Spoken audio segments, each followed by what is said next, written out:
No. Okay, so 1805, as I said, Reb Tzvi Hirsch Chayut is being born, and because his father is a banker and he is rich, then he is exposed to this, again, soft haskala. Meaning haskala, enlightenment can have different variations or mutations. The radical mutation is one that says there is only importance to secular studies and no importance to these old traditions, old religious traditions. And it's even not the case now. Jewish traditions, Christian religion, any traditions, all tradition is out of the window. That's radical enlightenment. All tradition is out of the window. The old world worth nothing, and only the new, the world belongs to the youth. Right? So only what is new and what is scientific, only that is important. All the rest has no importance at all. That's the radical form, the French form, let's say, of enlightenment. But it's not the way that things are usually in Galicia.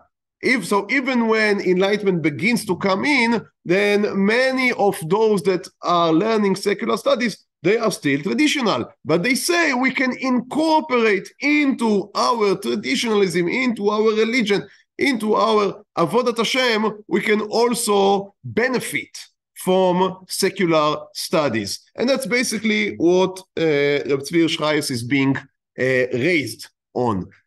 So he's being taught by his father, not only Torah, he's being taught a lot of Torah from his father and from private teachers, the best that body can offer, and it can offer very well in Torah. So he's learning by Rav Margalies. Again, in Hebrew pronunciation, we call him Margaliot. But he himself, as I said earlier, he would not recognize himself. I would call him Margaliot. It's called Margalies. So he's learning by Rabbi Ephraim Margalies, which was a very important, well-known rabbi in Galicia. And he's also learning French, German, Italkit, how do you say? Italian, Latin. Is being given formal education in science, physical science, and in history. Very rare for a rabbi to have formal education in these subjects. If you remember, last week we spoke about the Malbim, and he was an author. That's usually what happens. If they know anything about secular studies, is because they are very smart people. They read everything that is in the radius of 10 kilometers from them, and that's how they know. So, and we saw it last week with the Malbim. So he had Kant near him, so he read Kant, but he didn't have Hegel next to him, so he didn't read. So it was very eclectic. Nothing that is formal, nothing that is regular or ordinated. That is not the case with Reb Tzvi Hirsch Chayut. He is learning by private teachers, again, the best that money can get you in Galicia of the beginning of the 19th century. And that means that he has formal knowledge. So he doesn't only read here and there, he's trained in thinking in a scientific way. And that would emerge again and again. Now, it's very quickly, it's being well known in the area that he is a prodigy, he's a genius. And obviously, if he was not a genius, we would not speak about him. Everyone is a genius in our shiur. Because these are rabbis that you remember 200 years later. Obviously, they were very, very special. So it is very quick. It becomes known that he is a genius. And he is being taught Torah. And in the very early age of 23, he is becoming a rabbi in a place called Zholkova or Zholkov or Zolichov, depends on the way that you pronounce. Now, it was a mid-size Jewish city. It was not one of the biggest. It was not also one of the smallest. And I think it's clear from the rest of his life that he saw this position as a springboard to advance into bigger and more developed communities. And for reasons that we'll discuss later, it just didn't happen. So it's like someone that began very early in a very promising position and then got stuck. That's what happened to the career life of Reb Tzvi Hirsch Chayes. So in this Zolkov, So again, 23, very young for a rabbi. Very young for a rabbi. 23, meaning not a rabbi of a shul. I mean, also a rabbi, even a rabbi of a shul, 23 is very young. But the whole city, it's an extremely young age. Where was the city? It's in Galicia. It's in Galicia. And there he meets with a certain person, Nachman Krumchel. You can, if you want, you can add Reb Nachman Krumchel. It would be, that's a hot debate. So Nachman Krumchel was another type of these maskilim that we mentioned. But as I said, there is a whole gamut of them. Some of them more traditionalists, some of them much less. So on this spectrum is more to the left than Rav Tzvi Hirsch Chajes. He is an observant Jew. I don't know what he did in his own private rooms, but at least for outside, he's an observant Jew. He writes a sefer, this Nachman Krumchel. He writes a sefer that is called More Nevochei Hazman. So those of you with sensitive ear can see that he is trying to mimic not other than the Rambam. So it is not a surprise. The Rambam is the great hero of everyone who wants to somehow merge secular studies and scientific knowledge with Torah, because he is the North Star, right, that was able to pull it, that was able to both be the master of philosophy of his time, but the master of philosophy and also master of Torah. And he was able to somehow combine them. So he is the great leader of this type of movement. And Nachman Krumchel says we need to update his project, because in his More Nevuchim, what Rambam was doing in More Nevuchim in one sentence is trying to explain the Torah in the scientific language of his time, meaning of the 11th century. But we are not in the 11th century anymore. We are 700 years later. So says Nachman Krumchel, I want to write a new sefer that would again explain Jewish traditions and the Jewish Tanakh, especially in light of the new science, especially also physics. But more important to him is history and Bible criticism. So you can already see why it is going to be problematic and why some people would say Reb Nachman Krumchel and some would remove the Rav from his title. Anyhow, Reb Tzvi Hirsch Chayut is a fan. He's a fan of Nachman Krumchel, and Nachman Krumchel is older than Tzvi Hirsch Chajes. And I wouldn't say that he's learning from him, but he is seeing him and is taking from this figure what he finds fitting. Let's define it that way. Now, basically, Rav Tzvi Hirsch Chajes he was the Rav. He was getting some salary from the city, but as I said, he was a son to a very rich family. They only had 3 children. That was him and 2 sisters. Now, the sisters were also married to a very fine houses, in wealthy houses. So the only one that couldn't really support himself was the son. He was our hero, Rav Tzvi Hirsch Chajes. So he was, throughout basically most of his life, he was financed by his father. So he was living there in this Zolkov, but he was basically financed by his father. That effect would play later and not necessarily to his benefit, as we will see. Now he's sitting there and he's learning Torah and he's learning science, and he is making contact with the government, because he's one of the only, maybe the only, I didn't check it, the only rabbi in Galicia that is both the Jewish rabbi, the community rabbi, and the formal rabbi, what was called the Rav Mitam. Now, what is the Rav Mitam?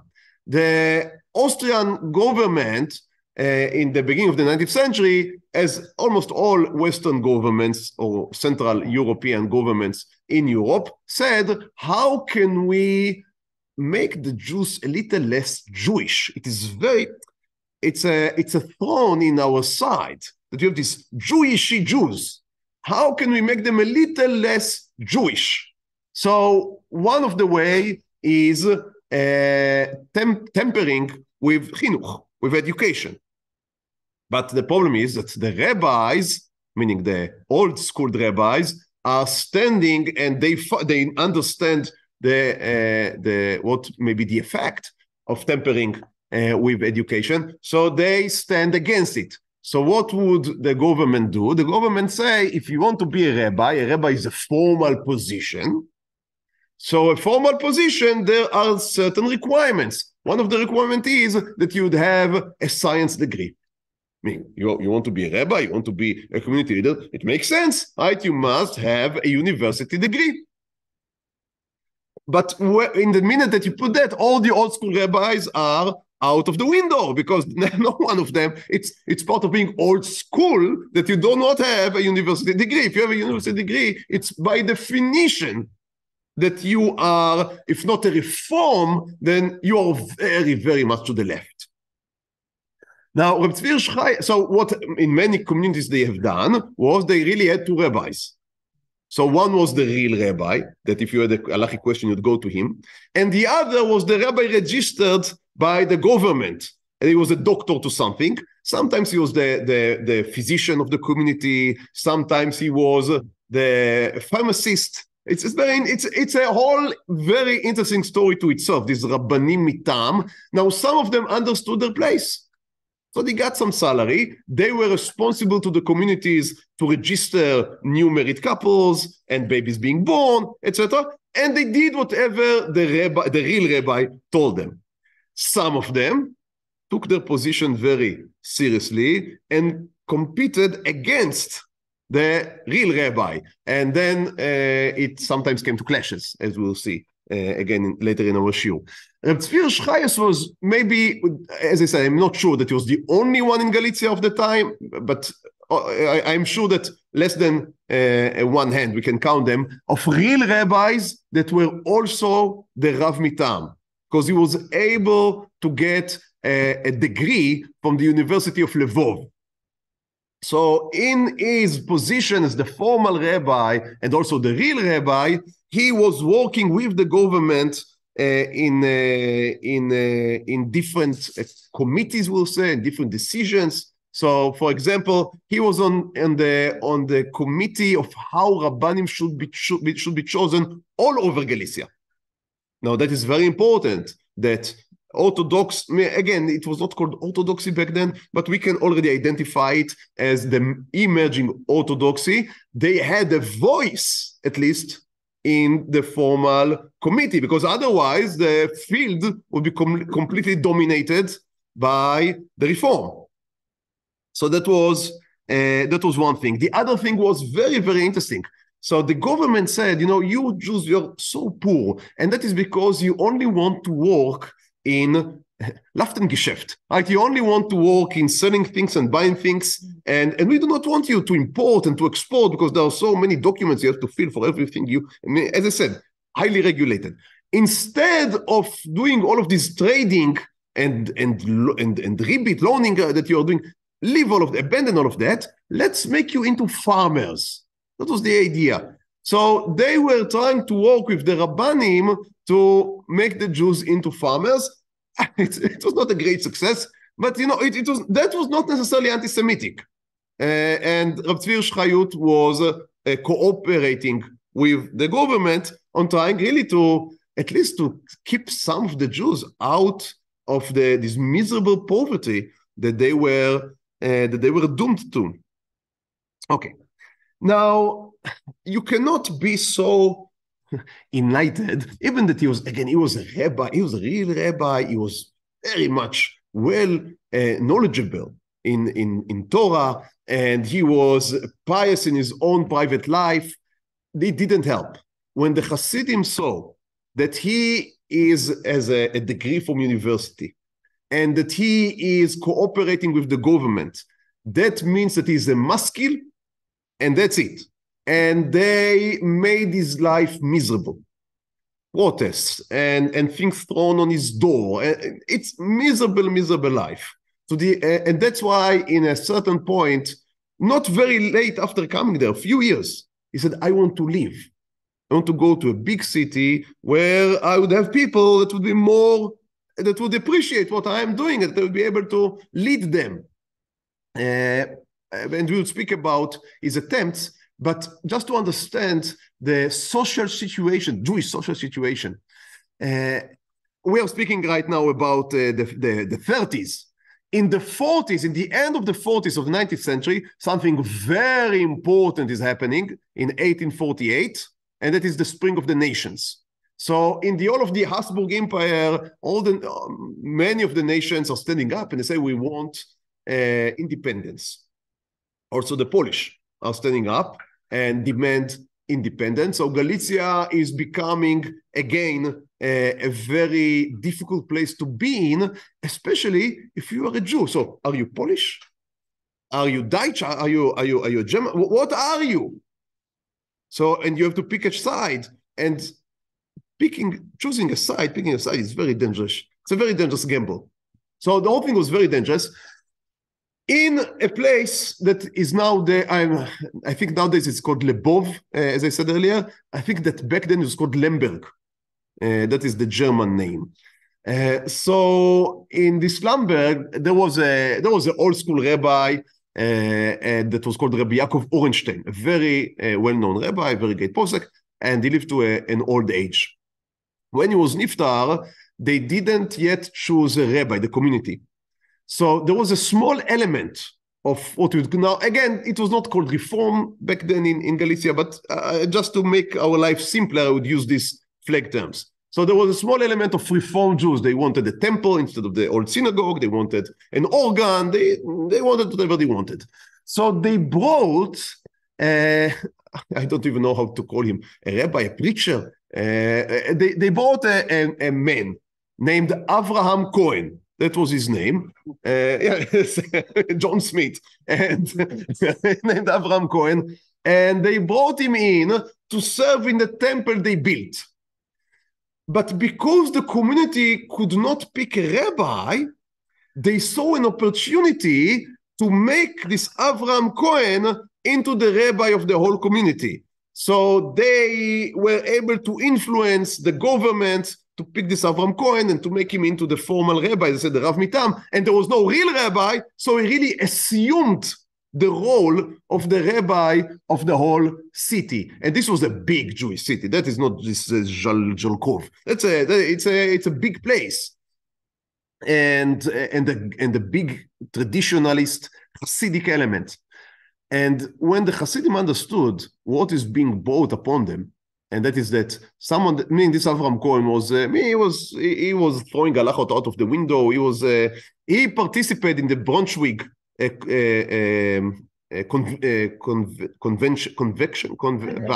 convention, thank you, that we spoke about last week. So he was in favor of changing the Siddur. He was a full-fledged reform, and it was out of question for the Hasidim there. And then in 1848, he went to the Austrian government and he petitioned that the Jews should become full citizens, and then they would support the Habsburg side. And as was understood, becoming a full citizen means the collapse of the old Jewish community. So they would not be allowed anymore to gather the taxes from the meat and from the wine, these old taxes they were collecting. And obviously, if you don't have the taxes, you cannot run the old synagogue, you cannot run the mikveh, everything is done with. So he was trying to destroy the old community. And that got out of hand. The Hasidim began to protest, and when saying these are not what we see nowadays as protest. When I speak now about protest, we speak about stones being thrown, we speak about fist fights. And Avraham Cohen was injured during one of these fist fights. But that did not finish the story. A few weeks went by and he didn't back down. People thought that because he was injured, maybe he would leave. He did not. And he made a stand. And then one Sunday, a young Jew came into his house and asked if he can take fire from the stove. And there was the servant was there, mesharetet, maid, and she said, yeah, fine, go to the stove. And he's going into the kitchen for a minute, and then he went out with a cigarette. Everything is fine. In the noon, when the family sat to eat their lunch, then the wife of Avram Cohen felt that there is a strange taste to the soup. And she didn't eat, and also they had 4 daughters. So the 3 older daughters didn't eat from the soup, or eat very little. But Avram Cohen didn't feel the taste, or maybe ate too much before he understood. And him and the younger daughter, that was 3 years old, passed away before the evening. And it was, now again, they arrested a certain Itzik Pilpel was his name. They arrested a certain Itzik Pilpel that they thought is behind that, and he was later released because of lack of evidence, and also because the Habsburg, the Austrian government, did not really want to clash with. They had no interest in interfering with the local infights between inside the Jewish community. So they didn't want to get into that. It was better for them to just let it be. And no one really knows to this day. There was a book published only a few years ago about this story. And the author is, after going over all the evidence that survived, the author seems to be convinced that indeed this Itzik Pilpel was either the murderer himself or a helper in the murder. It's almost certainly that a Jew did that. The Hasidim back then claimed that it may be that the meat was spoiled because it was not buying from the local kosher shochet, but from you can understand what was how things went along. So this is the situation that we are speaking with. Now, it is very rare that things came to murder. So I'm not giving that as a typical story, but as a story that gives you an example to what the heat was so strong in this fight. What is, to me, is amazing. So now the position of a rabbi in Lemberg was open. So Reb Tzvi Hirsch Chayut, running away from the Hasidim in his city, was trying to, he became a candidate in the race to become the rabbi in Lemberg. He was not accepted. They decided that they decided they want to cool down for a few years. So for a few years, they didn't have a rabbi. And after a few years, when they really became 2 different communities, then the more conservative, the more traditionalist side picked a very traditional rabbi, the Shoel Umashiv, Rabbi Yosef Shaul Natanzon, a very well-known name, and he became the rabbi. But that's just, again, to understand the atmosphere. So he is putting his name on every list that people are looking for a rabbi to a city. And it's, unfortunately, it's not being picked. It's not being chosen. Time after time after time after time. And it put him into trouble. Because once, after another few years, the position in Prague was open. Now, Prague was beyond its heydays. Okay, it's not the city of the Maharalmi Prague anymore. And on the other end, the Noda Biuda was the last great rabbi of Prague. So it's not that anymore. It's not a bastion of Torah anymore, and Jewish observance there is very weak. But nonetheless, it's Prague. It's a big city, and it's the Rav position there is becoming open for candidates, and he's trying to put himself into, as I said, the race. And he wants to advocate. I mean, that's the way it works. You are looking for lobbyists. And he's speaking with a certain person, and the person says, a part of you, there is another candidate named Shlomo Yuda Rapoport. Nowadays he's known by the acronym SHIR. Shlomo Yuda Rapoport. He was a very I don't know, again, unique specimen. He was the son-in-law of the Avnei Miluim, a very, very important Rav.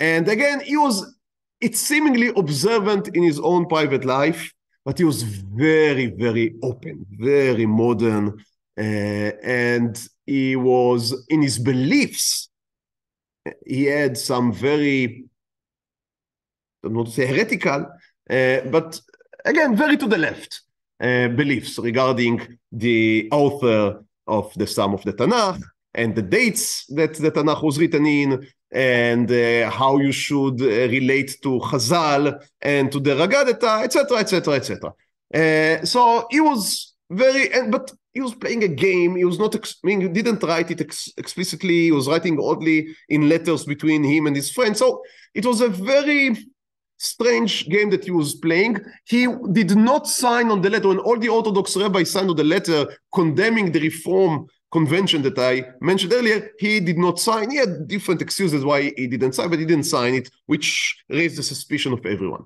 So he is now also running to the Rabbanut in Prague, and he's a friend of Reb Tzvi Chajes. Meaning friend, they send letters, they speak, they're very friendly with each other. And the guy, the lobbyist, right, that Reb Tzvi Chajes is speaking with, is saying to him, you know that your friend, Shlomo Yehuda Rapaport Shir, is also running to the position. So Tzvi Chajes is saying to him, in what I can only surmise that he thought would remain a private discussion, a private exchange of letters, he wrote to him, you know, Shir is not really traditional in his beliefs, and is too open, is too much to the left. You shouldn't, it is not appropriate to sit on the throne of the Rabbanut in Prague. Now, as a rabbi, when you lobby for yourself, you are allowed to usually it's better not to speak about yourself, but to find others that would recommend you. Right? That's usually the way that is being lobbying. Saying negative things about others, I wouldn't say that it never happens, unfortunately, but usually it shouldn't be exposed, and it is considered in very bad taste. So this guy was a personal friend of Shlomo Yehuda Rapaport, which I guess, I can only surmise that Reb Chajes didn't know that. So he's going directly Shir, and he says to him, you know what your very best buddy is telling about you? And it became very, very ugly, because the next thing Shir did was to write a letter to a certain newspaper in which he said that, you know why no one wants to have Tzvi Chajes as a rabbi? Because even in this small city that is now a rabbi, the only reason why they got him was because his father paid for them to take him.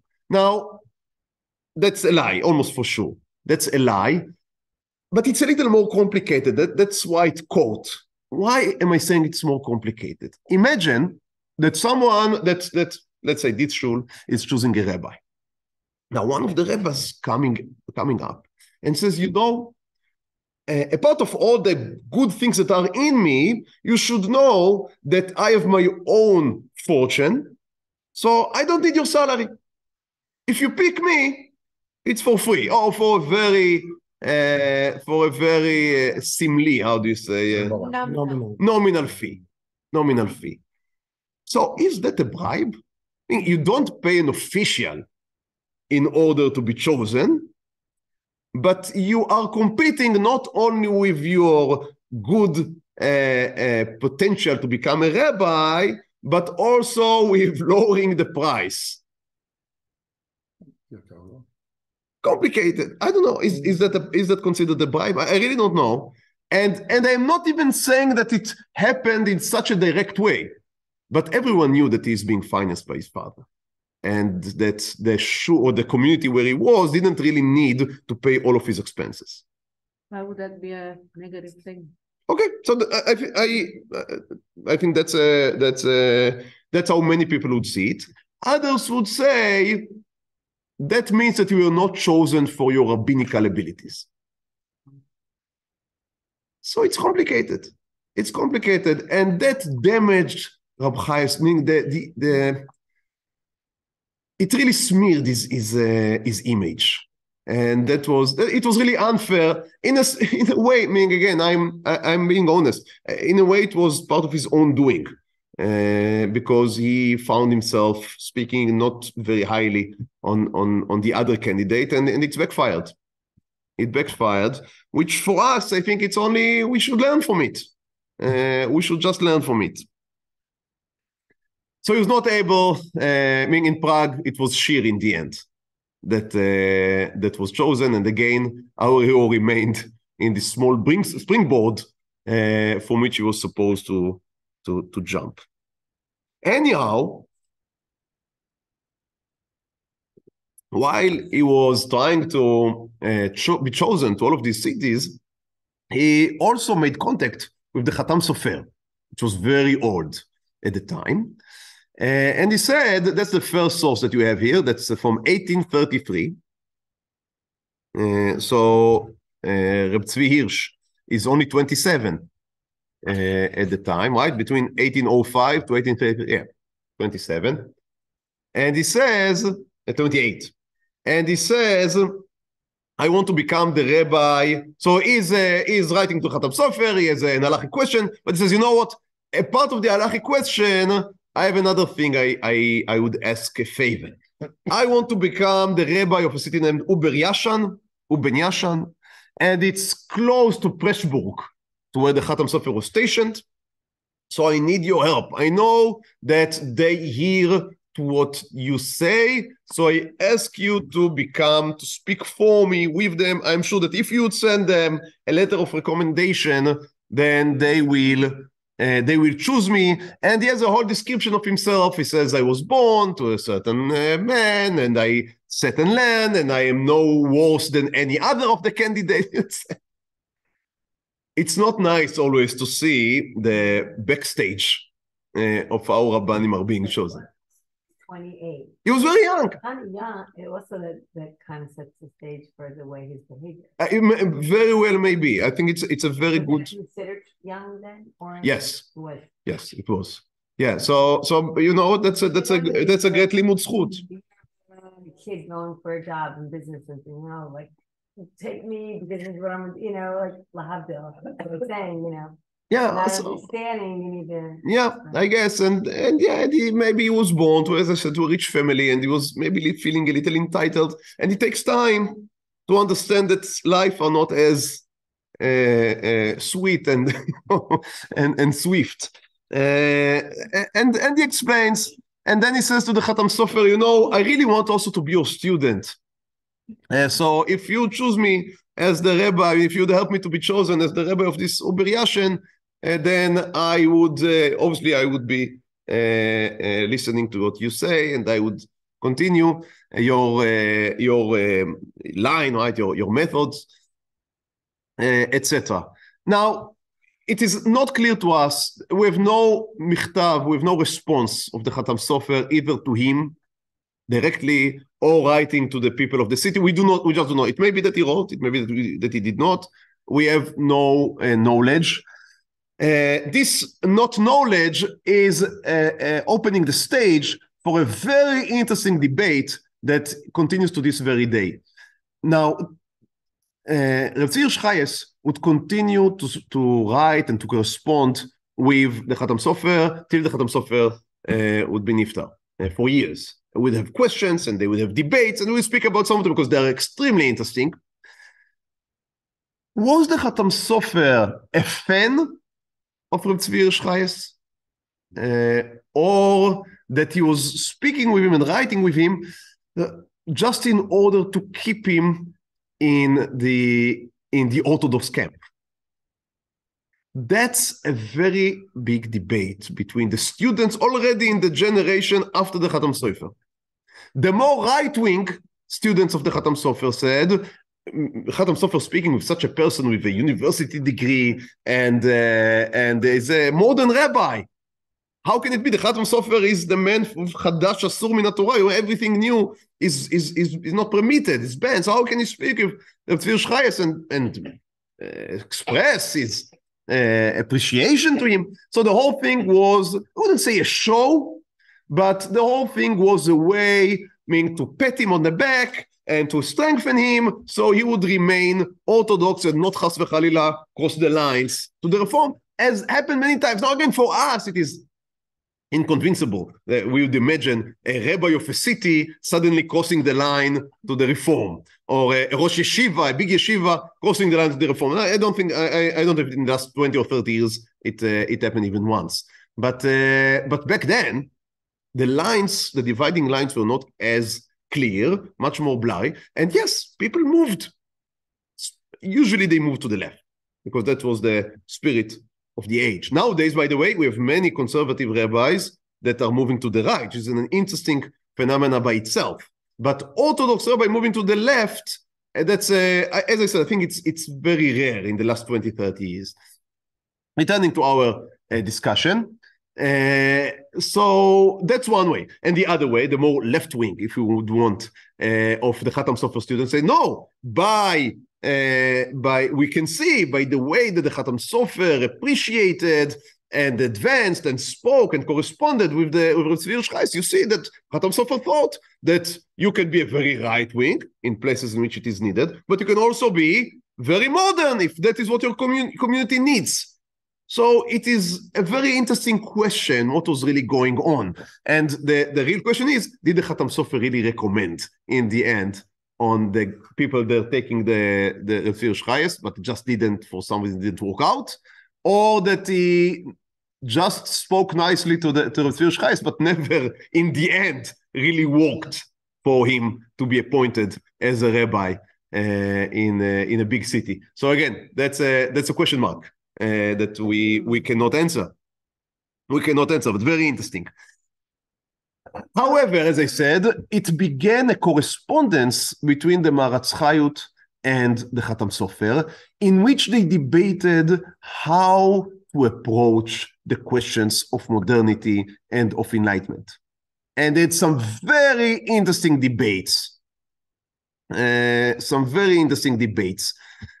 Before going to this debate, just one more thing that the Maharatz Chayut is very known for in the yeshivot world. He wrote a perush on the Shas, meaning the Gemara, which was printed in the standard editions of the Vilna edition. So he got into, that is like being in the Torah, in the Chumash, in the Mikraot Gdolot, right? So that's it's a demonstration of skill, of acknowledgement. So you see, for me again, he was a great scholar. He was a great Talmid Chacham. However, again, in this, so it's short. It's not a long perush. It's short remarks that he has on from time to time. So he has a lot of science that he's trying to see how science is going on, and it's a very rational approach, as you can imagine, from this type of person.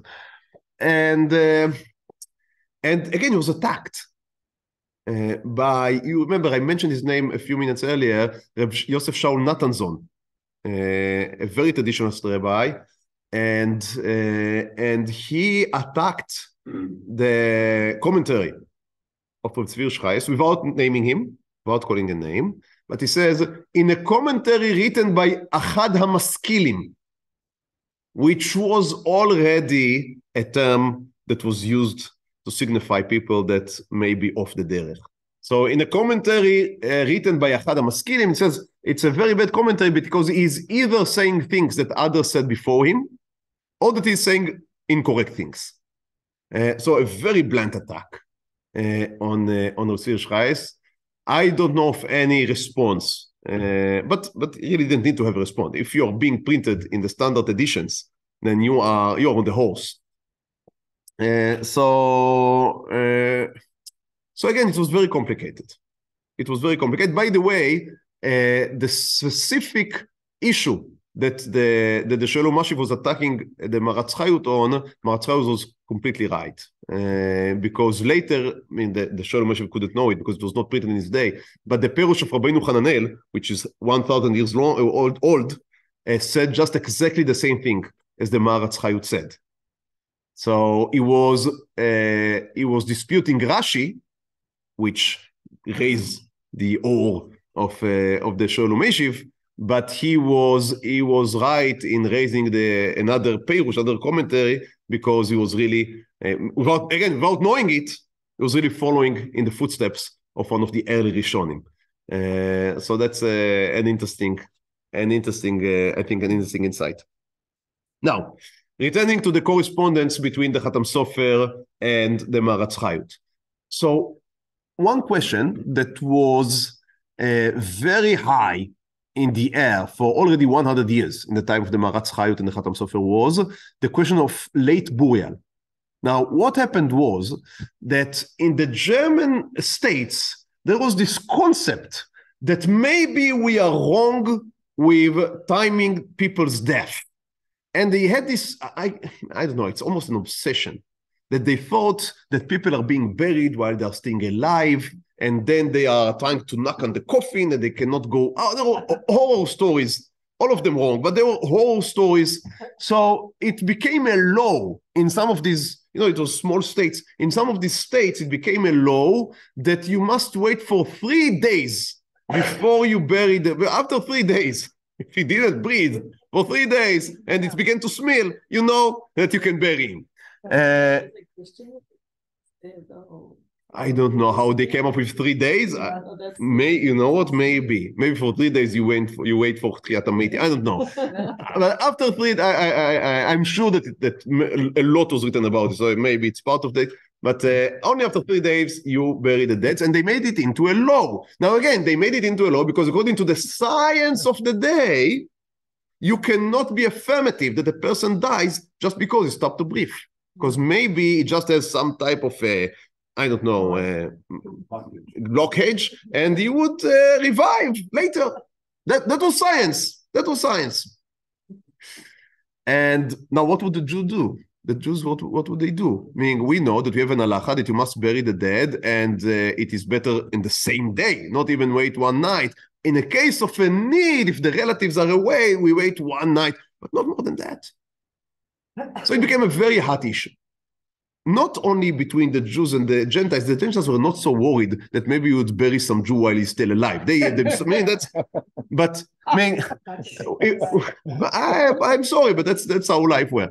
And so, but they had this law, and now the Jews in between themselves began to debate if they should follow the law or should they petition to the Gentiles to be exempted from this law. And mainly where they petitioned, as I said, they were not very much concerned about it, that they were allowed to wait. So that became like a dividing mark, because if you were for science and modernity, then science and modernity dictate that you should wait for 3 days. If you are old school, you bury him when he stops to breathe. And now, so that became a dividing line. So when there is such a dividing line, it's very dangerous to cross it. Because if you cross it, you are immediately being tagged as labeled, as whatever you cross to. As you can already imagine, Chajes said, you know what? If science say that maybe the person is not completely dead, then it's pikuach. He wrote a whole halachic answer about pikuach nefesh, and we can all understand, if you really believe that maybe this guy is going to be revived, then yes, then you're not allowed to bury him. And he gives an example from the person that, Eliyahu Hanavi, there was a certain child, Ben Atzarfit, right, that stopped breathing, and then Eliyahu came, and basically, according to the Pshat, he performed a miracle.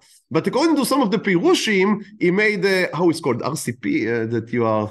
CPR, thank you. He made a CPR on the child. And they revived him. So you see that someone stopped to breathe, but don't throw him into the grave. Maybe he can still revive himself. Okay, so he had the halachic proof, halachic argument, and the biblical proof. So he sent this tshuva of his to the Chatam Sofer. And the Chatam Sofer said 2 things. He said, 1, you should know that the mitzvah of burial is very important. There is a mitzvah to bury, and there is an isur, both of them deoraita, not to bear it, wait.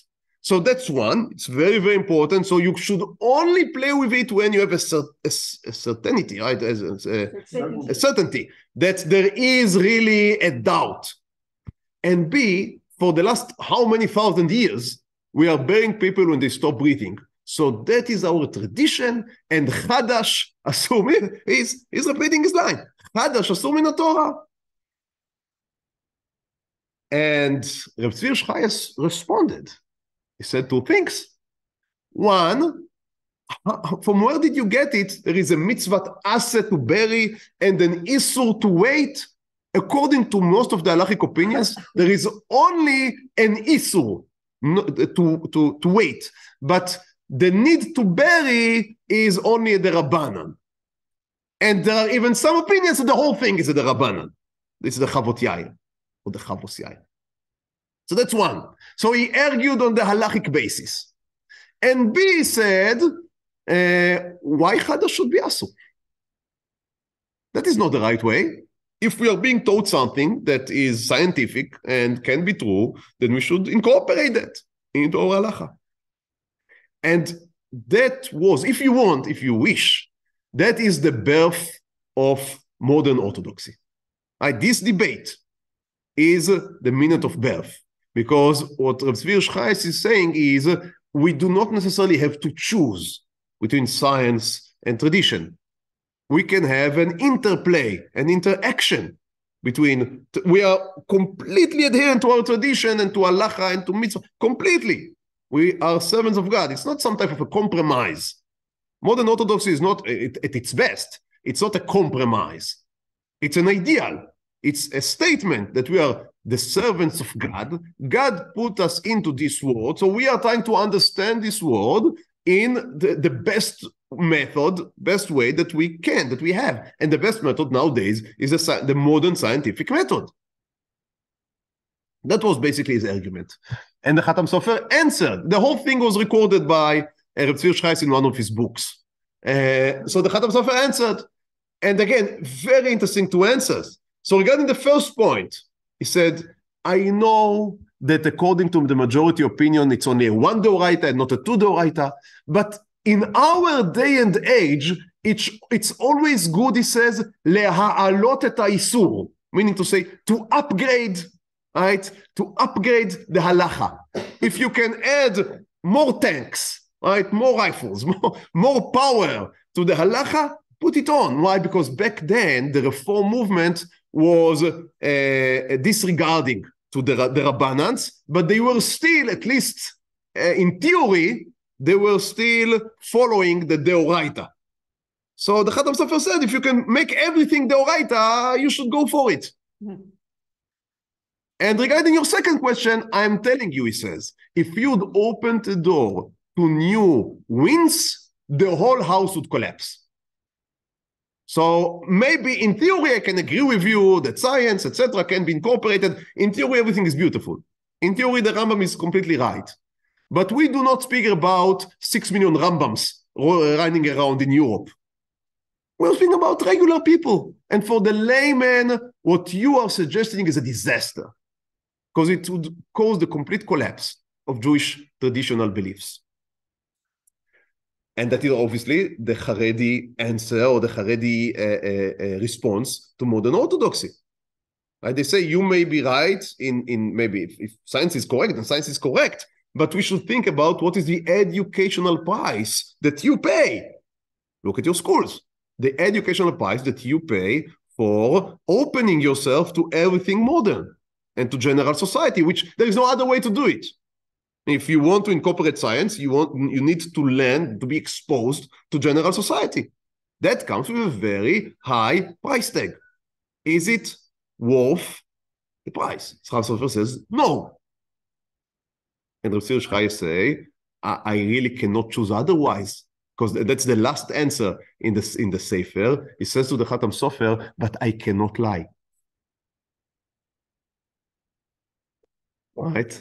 Now, I know what the Chatam Sofer would answer. He would say there is a greater truth. There is a greater truth. And it's like the Gemara speaking about going to a marriage, to a Chatuna, and the bride is not so beautiful. So should you sing Kala Lo Na'a? So the Gemara says, obviously, that's a Beit Hillel approach. Obviously, you should sing Kala Na'a V'Chasuda. But she's not. Okay, there is a greater truth than just the way that you think about the Kala. And I'm sure that's what the Khatam Sofer would say. You know, it may be that in the local points, local situation, you are right. But looking at the greater truth, that the Yehudim should be close to the Avihem Shebashamayim, Jews should be close to God. Whatever brings them closer to God is the truth. There is no simple choice here, right? And it's also a spectrum. It's not too completely. It's not binary. There is a whole spectrum that you can make between these two positions. But Reb Tzvi Chajes did not surrender to the Chatam Sofer authority, and he held to his position. He published it in a book. He held to his position. I'm already very much out of my time limits, but I will just mention one more question that they debated hotly, and that was the question of, are you allowed to make leniencies in certain halachot in order to keep the people informed? The Chatam Sofer said, no, you should tell them what the strict halacha is, and they should keep it. And if they don't want to keep it, it's their own problem. I cannot twist the Torah. It's not a pretzel, right? You cannot twist it to your own liking. The Torah is what the Torah is. And here, said Reb Tzvi Chajes, and again, it's a long tshuva, fascinating tshuva. I mean, we can just learn it. It's a fascinating tshuva. And he's bringing sources, and he says, no, it's obviously, in the long run, we need to aspire that everyone would observe the 613 mitzvot. But in the short run, you are allowed to make leniencies in order to keep the people, because otherwise we'd completely lose them. So the Chatam Sofer believed that in order to keep the strong core, הגרעין הקשה, how do you say הגרעין הקשה? Right? The inner core of people, you should make it as challenging as you can. I think everything is right, all right? Upgrade the Isur. And then the people that are bought in, they would stay. You're right, we would lose all the loose ends. But the people that would stay would be able to keep the flame of tradition for hundreds of years. Again, that's the Bnei Brak approach, right? That's the Bnei Brak approach. And what about the rest of the Jewish people? What can we do? But that's what they say. If you ask, okay, it's very nice what you build there in Bnei Brak, but what about the rest of the Jewish people? They would say they can join us. We cannot take responsibility for them on our own children's expense. And Reb Tzvi Chajes says, no, you cannot do that. You cannot just separate yourself into your own small club and the rest of the world would go in flames. You need to go outside. And if there would be a price to pay, then obviously we need to wait, but we are willing to pay prices in order to keep the other Jews in the game. So again, fascinating questions, no easy and simple answers, not today and not ever, but I think that we have a lot to learn. Again, if someone is interested, his writing is not very difficult. It's Hebrew. One of the books is called Introduction to the Talmud, was translated to English by a certain Irish rabbi named Yaakov Shechter, 80 years ago. So that can be bought. So this is the collected writings of Reb Tzvi Hirsch. There is a biography of him that was published by Musad Harav Kook. So to this day, he is a known figure, a very important figure. And the questions that he was dealing with are obviously questions that are very relevant to us today. Thank you, and we'll meet in Mirza Hashem next week.